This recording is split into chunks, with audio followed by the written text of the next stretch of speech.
এবার আপনাদের দেখাবো ভোটের আগে বিজেপি রথযাত্রা, যেখানে অংশ নিতে আসছেন প্রধানমন্ত্রী। কোচবিহারে থাকবেন মোদি। এই রথযাত্রার কর্মসূচি শেষ হবে ব্রিগেডের জনসভায়।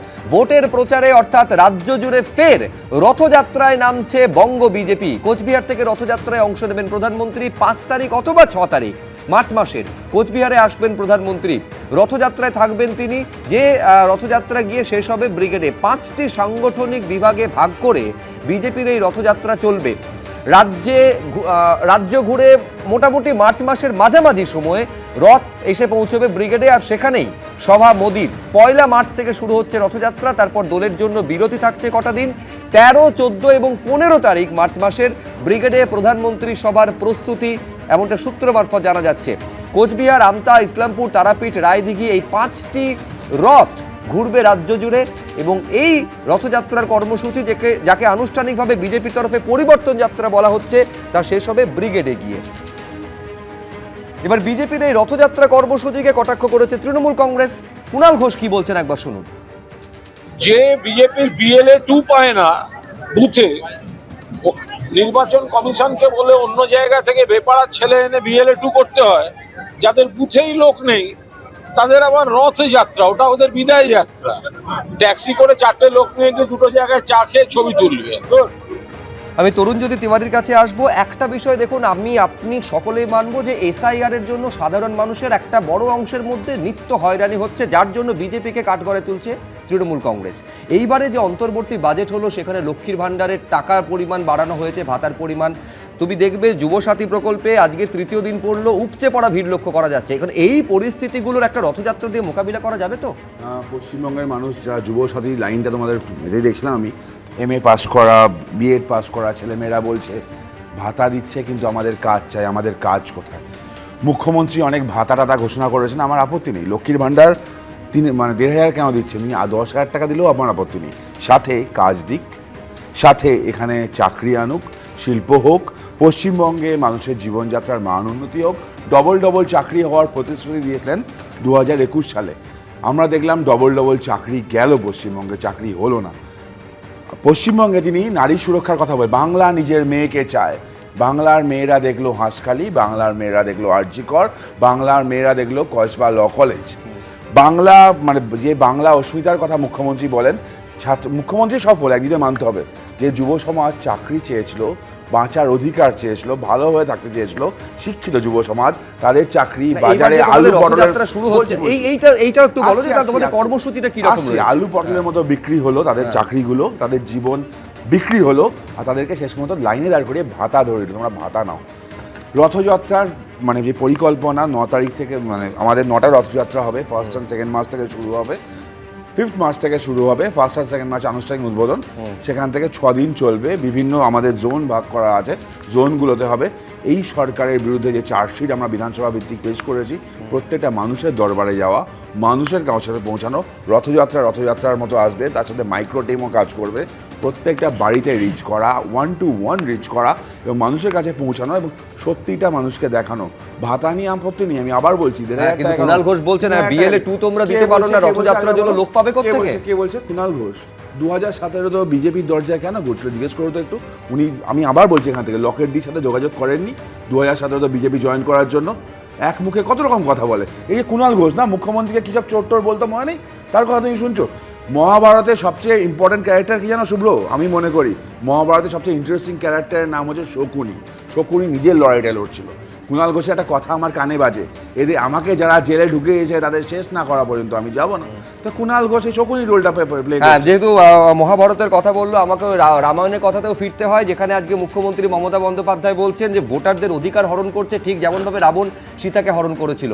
এই মহাভারতের কথা বলে আবার এটাও বলতে হয় যে দুর্যোধন দুঃশাসনের কথা অমিত শাহকে আক্রমণ করতে গিয়ে মমতা বন্দ্যোপাধ্যায় বলেছেন। কিন্তু আমি এখানে উত্তরের জন্য একেবারে তন্ময় ঘোষের কাছে আসবো, কিন্তু তার আগে বিরোধী দলনেতা তিনি কি বলছেন একবার দেখুন। ये रथ यात्रा नहीं, परिवर्तन यात्रा है। परिवर्तन यात्रा है, इसमें सार्वजनिक रूप से होगा। जहां जहां चुनाव होता है, परिवर्तन यात्रा या चुनाव जीतने की संकल्प यात्रा होता है। ये जिस तरीके से सब राज्यों में होता है, यहाँ भी होता है। और प्रभु जगन्नाथ देव का रथ यात्रा भी होता है। हिंदू समाज के लिए, पूरा विश्व। কিন্তু তন্ময়দা, এই রথযাত্রা বিজেপির কাছে পরীক্ষিত এবং প্রতিষ্ঠিত। দর্শকদের স্মরণে থাকবে যে ৮০ সালে যখন বিজেপি তৈরি হলো, তারপরে ৮৪ সালে প্রথমবার নির্বাচনে প্রতিদ্বন্দ্বিতা করলো বিজেপি। দুটো মাত্র আসন পেয়েছিল, ৭% কাছাকাছি তাদের ভোট ছিল। ঠিক ৪ বছর পর, মাঝে খেয়াল রাখতে হবে, রাম জন্মভূমি আন্দোলনকে সামনে রেখে লালকৃষ্ণ আদবানির নেতৃত্বে রথযাত্রা করা হলো। একেবারে সেটা এক লাফে বেড়ে হয়ে গেল ৮৫। ৭% যেটা ভোট ছিল বেড়ে হয়ে গেল ২০%। অর্থাৎ রথযাত্রা বিজেপিকে ডিভিডেন্ড দিয়েছে তন্ময়দা, এটা কিন্তু প্রতিষ্ঠিত। রথযাত্রায় নিশ্চিতভাবে আসবো। তরুণ তার আগে অনেকগুলো কথা বললো, খুব ছোট্ট পরিসরে বলে নিই। এক হচ্ছে বেকারদের কথা বললো, বেকার ভাতা নিয়ে অনেক সমস্যা। নীতিশ কুমারের ওখানে এমসিসি চালু হওয়ার পরেও ১০,০০০ টাকা ভাতা দেওয়া হয়েছিল, সেটা নিয়ে সমস্যা নেই। তাদের নেতারা লক্ষ্মী ভাণ্ডার নিয়ে বলেছে মহিলাদেরকে ঘরে বেঁধে রাখবেন, সেগুলো নিয়ে মন্তব্য জানা গেছে। এবং সর্বশেষে বেকারদের ন্যাশনাল অ্যাভারেজ, আমি আগের দিন সতেও বলেছিলাম 4.8%, পশ্চিমবাংলায় 3.6%। কেন্দ্র সরকারের তথ্য অনুযায়ী নারী সুরক্ষা নিয়ে বললো, কেন্দ্র সরকারের তথ্য অনুযায়ী পশ্চিমবাংলার কলকাতা সুরক্ষিত সব থেকে নিরাপত্তম শহর। কেন্দ্র সরকারের প্রশ্ন হচ্ছে বিজেপি রথযাত্রায় তৃণমূলের জয়ের রথ আটকে যাবে কিনা। এবার রথযাত্রায় আসি। এইবার বাংলায় যে রথযাত্রা, আমি যখন ছোটবেলায় ছিলাম, গ্রামে ছিলাম, তখন রথ বানাতাম। একটা বাঁশকে কেটে না, এরকম চারদিকে ফাটিয়ে তারপরে দড়ি বেঁধে সেখানে একটা জগন্নাথ, সুভদ্রা, বলরামের ছবি থাকতো এবং নিচে এরকম একটা গামছা বাঁধা থাকতো। আমরা রথ টেনে টেনে নিয়ে যেতাম, বাড়ির মায়েরা বেরিয়ে চাল দিতেন, সেই চালগুলো শেষে দিয়ে মেলাতে বিক্রি করে পাঁপড় এবং জিলিপি খাওয়া হতো। বাংলায় রথযাত্রার কালচার হচ্ছে এইটা। এই কালচারটা তো বিজেপি জানে না, বাংলার যে রাজনীতি তার সঙ্গে সম্পৃক্ত নয়। সেই জন্যে আজকে তাদেরকে যে রথযাত্রা বিভাজনের কথা বলে, আমি যে রথযাত্রা বললাম সেটা উৎসব, সেখানে হচ্ছে প্রত্যেকে এইভাবে পার্টিসিপেট করে, গ্রাম হোক শহর হোক, এখানকার রথযাত্রা হচ্ছে সেটা। আর বিজেপি যে রথযাত্রা আনতে চাইছে সেটা হচ্ছে বিভাজনের রথযাত্রা। এই রথযাত্রা বাংলার মাটিতে কোনো কাজ করবে না। যত এই সব করবে তত ভোট কমবে এবং বাংলায় প্রাসঙ্গিকতা হারাবে। আগামী ২৬-এর নির্বাচনে দেখেন, তাহলে তো তৃণমূলের খুশি হওয়া উচিত, বিজেপি আরো বেশি করে রথযাত্রা করুক, ভোট হারাবে ওরা। কারণ এটা তাদের একটা পলিটিক্যাল এজেন্ডা, তারা একটা কর্মসূচি নিয়েছে, সেই কর্মসূচি, হাজার কর্মসূচি বিজেপি নেয়। এবং যতবার মাননীয় স্বরাষ্ট্রমন্ত্রী, মাননীয় প্রধানমন্ত্রী আমাদের রাজ্যে আসেন, আমাদের ভোট বাড়ে। ওনারা এসে যতবার বলবেন আবকি বার ২০০ পার, ৭৭ হয়েছিল, এবার যদি আরেকটু বেশি বলেন তাহলে ওই ৭৭টা কমে ৫০-এর নিচে চলে আসবে। নিঃসন্দেহে তরুণদের উত্তর দিতে চাইবে, কিন্তু তার আগে প্রতীপ চট্টোপাধ্যায়ের কাছে আমাকে আসতে হবে। কিন্তু এইখানে আমি দেখাতে চাইবো, এই রথযাত্রা নিয়ে রাজনৈতিক প্রতিক্রিয়া কিন্তু একের পর এক আসছে। অধীর রঞ্জন চৌধুরী কি বলছেন একবার দেখুন। এ তো নতুন কথা নয়, হিন্দুত্বই তো বিজেপির একমাত্র এজেন্ডা। তো এই এজেন্ডা নিয়ে সারা ভারতবর্ষে ভোট করছে, বাংলাতে ভোট করবে। একদিকে দিদির এজেন্ডা চলবে, একদিকে মোদির এজেন্ডা চলবে, ভাগ করে নাও বাংলাকে। এ তো সবে শুরু, এ রথ কত পথ পার হবে দেখুন। দেখুন, মার্চে হচ্ছে বিজেপি রথযাত্রা। তার আগে খেয়াল রাখতে হবে, আগামীকাল দুপুর নাগাদ অমিত শাহ তিনি এসে পৌঁছচ্ছেন। তিনি যাবেন মায়াপুরে ইসকনের কর্মসূচিতে, তারপর সেখান থেকে তিনি আবার দিল্লি ফিরে যাচ্ছেন। অর্থাৎ কোথাও না কোথাও এই হিন্দুত্ব, এইটাকে এজেন্ডা করে কি বিজেপি পুরো মাত্রায় এগোতে চাইছে? ফোকাস কি তাহলে হিন্দুত্ব? এই হিন্দুত্ব এজেন্ডাকে বিজেপিকে ২৬-এ ডিভিডেন্ড দিতে পারবে বলে মনে হচ্ছে প্রতীপদা? দেখুন, পশ্চিমবঙ্গের যা অবস্থা, মানে উদ্ভাবনী কিছু করতে হবে, ইনোভেটিভ কিছু করতে হবে। রথযাত্রাটা অনেকটা ক্লিশে, অনেকবার আমরা দেখেছি রথযাত্রা পরিবর্তন যাত্রা। আমার মনে হয় এই রথযাত্রা বিজেপিকে ডিভিডেন্ড দেয়, কিন্তু অনেক দেরি করে। ৯০-এর দশকের শুরুতে বিজেপি রথযাত্রা যে উৎসাহ নিয়ে হয়েছিল, সরকার করেছিল কিন্তু ৯৮ সালে। ফলে ২১-এ রথযাত্রা কই, ২৬-এ রথযাত্রা, সেটা কি ২ মাসের মধ্যে ডিভিডেন্ড দেবে কি দেবে না, একটা বড় প্রশ্নচিহ্ন। এবং আমি মনে করি এই রথযাত্রায়, তন্ময়দা একটু আগে বলছিল চাল দেওয়া বা পাপড় কেনা, আমার মনে হয় এখন আর এগুলো দরকার নেই। মানুষ জানতে চাইছে যে বিজেপি সরকারে এলে বেকাররা নিয়োগপত্র পাবে কিনা, এবং নিয়োগপত্র যদি ২ বছর বা ১ বছরের মধ্যে না দিতে পারে, তাহলে বিজেপি ক্ষমতা থেকে স্বেচ্ছায় সরে যাবে কিনা। ফলে অনেক অপোজিশনে থেকে বলা সহজ যে আমি নিয়োগ নেই, অত্যাচার হচ্ছে, আমি এলে আমি কি করব, আমি কি নিয়োগ দেব, আমি কি ভাতা বাড়াবো, কত বাড়াবো, এই কথাগুলো পরিষ্কার। রথযাত্রার রথ থেকে বাতাসা আর চাল না চুড়ে এই নিয়োগপত্র, এই চাকরি দেওয়া, এই কথাগুলো যতক্ষণ না বলবে ততক্ষণ কিন্তু বিজেপির এই ডিভিডেন্ড পাওয়া মুশকিল আছে। রথযাত্রার এই যে টাকা পয়সা, এই টাকা পয়সাগুলো দিয়ে গরিব মানুষদের পাশে বিজেপি কতটা দাঁড়াচ্ছে, এইটা হচ্ছে কথা, যে আজকে যদি মনে করা হয় যে বিজেপির কোনো ক্যাম্প, যেরকম তৃণমূল কংগ্রেস অনেক টাকা পয়সা দিয়ে সেবাশ্রয় করছে, বিজেপি কটা ক্যাম্প করছে এই টাকা পয়সা রথযাত্রায় খরচ না করে এই ধরনের গ্রামের মানুষের পাশে যদি দাঁড়ায়, তাহলে অনেক উদ্ভাবনী, তাদের অনেক ভোট বেশি হবে। এবং সব থেকে বড় কথা, আজকে বেকারদের যে ভাতা দেওয়া হচ্ছে, তাহলে বিজেপি বলুক যে যতজন ভাতার লাইনে দাঁড়িয়ে আছে এবং ভাতা নিচ্ছে তাদেরকে তারা নিয়োগপত্র দেবে, এবং যদি না দিতে পারে তাহলে তারা স্বেচ্ছায় ক্ষমতা থেকে সরে যাবে। আমি উত্তর নেবে তরুণ, কিন্তু আমি তার আগে একবার খুব দ্রুত কৌস্তবের কাছে আসবো। আমি বলছি, এক হচ্ছে যে এই রথযাত্রায় আলটিমেটলি সাধারণ মানুষ, এই রাজ্যের যারা বাসিন্দা রয়েছেন, যারা ভোটার রয়েছেন, তাদের স্বার্থ কতটা সুরক্ষিত হবে, তার কতটা বার্তা এই রথযাত্রা কর্মসূচি থেকে দেওয়া যাবে আমি জানি না। কিন্তু পাশাপাশি এটাও, এই ছবিটাও সমান গুরুত্ব দিয়ে আমাদের দেখতে হবে কৌস্তব। আজকে 3 দিন ধরে যে যুবসাথী বা বেকার ভাতার জন্য ক্যাম্প এবং 1,500 টাকার জন্য যেভাবে ভিড় উপচে পড়ছে, এটা রাজ্যের অবস্থাটা কি খুব উজ্জ্বল বলে প্রতীয়মান হচ্ছে নাকি? না, কোনোভাবেই উজ্জ্বল মনে প্রতীয়মান হচ্ছে না। বেকার ভাতা দেওয়া হয়েছে, তা বিরাট লাইন পড়ছে। কিংবা তৃণমূলের নেতারা আবার ফেসবুকে পোস্ট করছে যে সিপিএম আর বিজেপির ছেলেরা বেকার ভাতার লাইনে দাঁড়াবেন না। কি মানে এদের কোন সেন্স? এরা রাজনীতি করে? সরকারি প্রকল্প যে সরকারি করুক না কেন, সে সরকারি প্রকল্পের অধিকার তো কিন্তু তৃণমূল কংগ্রেসের নেতা নেত্রীদের বাবার পয়সায় হচ্ছে নাকি? তো সরকারি পয়সা, ট্যাক্স পেয়ারদের পয়সায় হচ্ছে।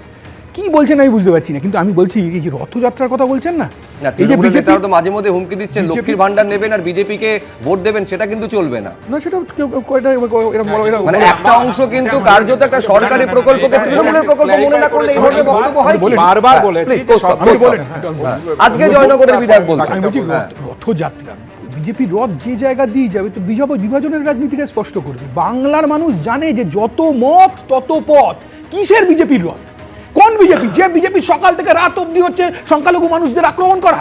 যে বিজেপি বললো 1 কোটি রোহিঙ্গা এসআইআর বাদ যাবে, আর বাদ গেল দাস, বাদ গেল বিশ্বাস, বাদ গেল মতুয়া। আমরা জানি না কোন বিভাজনের রাজনীতি? যে বিজেপি উল্লসিত, বাংলাদেশে হিন্দুরা আক্রান্ত হচ্ছে, বিজেপি উল্লসিত। বিজেপি চেয়েছিল জামাত ওখানে ক্ষমতায় আসুক। জামাতের এপিটার ওপিট তো আরএসএস, আমরা তো জানি। পশ্চিমবাংলায় বিজেপির রথ যে রাস্তা দিয়ে যাবে, বিভাজনের রাজনীতি করছে। বিজেপি বিকল্প অর্থনীতির কথা প্রদীপদা বললেন, কি বলছেন? ক্ষমতা এসছেন নাকি? কোথায় ক্ষমতা? 50-এর নিচে এবার নেমে যাবে আসুন, 50-এর নিচে নেমে যাবে। বাংলার মানুষ বুঝতে আরম্ভ করেছে ইডি সিবিআই তারা হচ্ছে টম এন্ড জেরি। কোন এই যে 27টা বিজেপি থেকে বেরিয়ে যাবে, সেটা কার ঘরে যাবে? তো নিশ্চিতভাবে আমাদের ঘরে আসবে। এবার কি আছে? নিশ্চিতভাবে মানুষ তো বুঝতে পেরেছে যে সিপিআইএম ছাড়া, বামপন্থীরা ছাড়া তৃণমূল কংগ্রেসকে কেউ হারাতে পারবে না। এর সম্ভবপর ব্যাপার নয়। তৃণমূল কংগ্রেসের আমলে 14,000 আরএসএস স্কুল হয়েছে। বা বামফ্রন্ট যখন ছিল, আপনি বিজেপি কি জিনিস জানতেন না? পাড়ায় পাড়ায় আরএসএস স্কুল, বিভাজনের রাজনীতি। আর তৃণমূল কংগ্রেসকে তৈরি করেছে বিজেপি, সবাই জানে তো।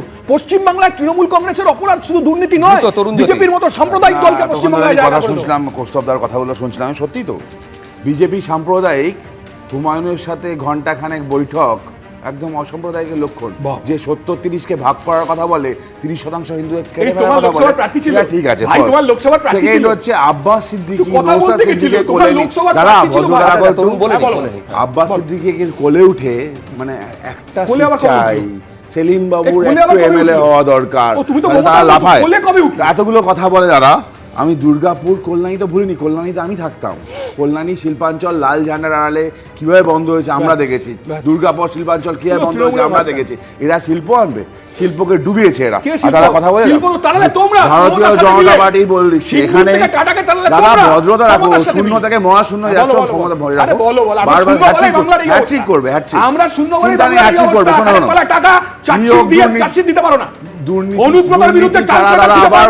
ভদ্রতা রাখো, ভদ্রতা রাখো। দুর্নীতিমুক্ত নিয়োগের কথা ভারতীয় জনতা পার্টি বলে। আয়ুষ্মান ভারত এখানে আসলে যেই কার্ডটা পুরো ভারতে গায়ে লাগবে তার কথা ভারতীয় জনতা পার্টি বলে। এডুকেশন ডিপার্টমেন্টে শুধু 5 লাখ ভ্যাকেন্সি আছে, ব্রাত্য বসু মানে বিধানসভা ফ্লোরে স্বীকার করেছে, সেটাকে ফিল আপের কথা ভারতীয় জনতা পার্টি বলে।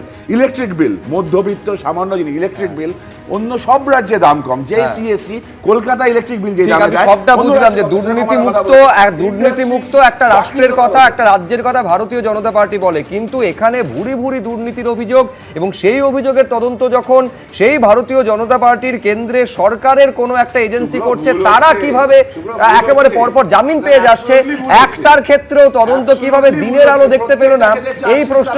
আমি বলছি তো, তদন্ত কেন শেষ হলো না, তারা বিচার পেল না, এই প্রশ্নগুলো সামনে আসে। কিন্তু আমি এইখানে দর্শকদের দেখাতে চাইবো, কিছুক্ষণ আগেই আপনাদের জানাচ্ছিলাম যে আগামীকাল রাজ্যে আসছেন কেন্দ্রীয় স্বরাষ্ট্রমন্ত্রী অমিত শাহ। মায়াপুরে ইসকনে যাবেন তিনি এবং বুধবার অর্থাৎ আগামীকাল কলকাতা থেকে কপ্টারে মায়াপুর যাবেন। কিন্তু এইখানে খেয়াল রাখতে হবে তার এবারের যে বঙ্গ সফর, রাজ্য সফর, সেখানে কোনো রাজনৈতিক কর্মসূচি থাকছে না। এই মাসে এই নিয়ে দ্বিতীয়বার পশ্চিমবঙ্গে আসছেন কেন্দ্রীয় স্বরাষ্ট্রমন্ত্রী অমিত শাহ। তিনি আসছেন, তার কর্মসূচিতে কোনো রাজনীতি নেই, কিন্তু তাকে নিয়ে, তার এই সফর নিয়ে রাজনৈতিক চাপানুতর তুঙ্গে উঠেছে। দেখাবো, তারপরে আসছে। আমাদের এখানে ইসকনে ক্যাম্পাসে যেহেতু প্রোগ্রাম হচ্ছে, আমরা এসজিবিএ কে পুরো সাপোর্ট দিচ্ছি, তারা এই প্রোগ্রাম করছে এখানে। তো কালকে অমিত শাহজি এখানে ল্যান্ড করবেন 2:30টার সময় আমাদের এখানে ক্যাম্পাস মধ্যে যে হেলিপ্যাড আছে এখানে ল্যান্ড করবেন। তারপরে উনি মন্দিরে দর্শন করতে আসবেন, দর্শন করে উনি স্টেজে আবার চলে যাবেন যে জায়গায় এসজিবিএ একটা পান্ডাল করেছে, যে জায়গায় উনি ভক্তি সিদ্ধান্ত সরস্বতী ঠাকুর সম্বন্ধে ওনার গুরু মহিমা কীর্তন করবেন। তারপরে উনি মায়াপুর থেকে চলে যাবেন। কিন্তু আমাদের পুলিশ প্রশাসন থেকে সব অ্যারেঞ্জমেন্ট করা হচ্ছে, যেহেতু হোম মিনিস্টার আসছেন, তো তারা পুরো এই ট্রাফিক পান্ডাল প্রোগ্রাম সব কিছু তারা কন্ট্রোল করবে। অমিত শাহ, নরেন্দ্র মোদী এবং সারা ভারতবর্ষের বিজেপি নেতারা ভোটের সময় বারবার আসেন, ডেলি প্যাসেঞ্জারি করেন, ভোটের পর তারা হেরে চলে যান, তারপর তাদের দেখা যায় না। তারা বাংলা টাকা আটকান, বাংলাকে বদনাম করেন।